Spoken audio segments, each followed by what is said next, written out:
Tervist! Sul on arvuti, sul on kodustuudio.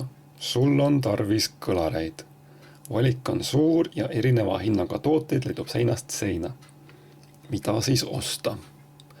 Mainin kohe algatuseks, et igaüks peab ise teadma, mis talle parim on. Mina veetsin arvuti ääres 10 tunde, leidmaks kellegi teise jutu põhjal just enda vajadustega sobivaid kõlareid. 2 minutiga loomulikult väga põhjaliku süvaanalüüsi ei tee. Võtamegi kõlarid pakendist välja ja vaatame lühidalt, mida need endast kujutavad. Jäin arvustusi vaadates ja lugedes pidama Behringeri juurde. Ja isiklikult olen ostuga rahul.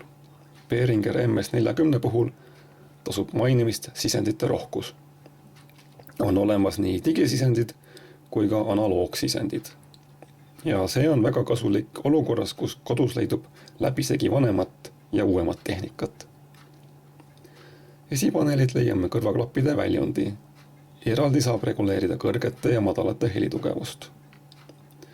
Kõlarid kaaluvad vastavalt 4,9 ja 3,2 kilo, ehk siis need püsivad kindlalt laual ja iga kõvema heli peale paigalt hüppama ei hakka.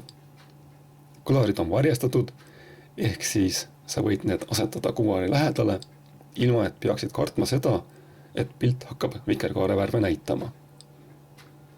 Behringer on maailmas tuntud oma hinna kvaliteedi suhtelt. Ehk et sa saad seda, mille eest maksad. Tänud vaatamast ja näeme taas.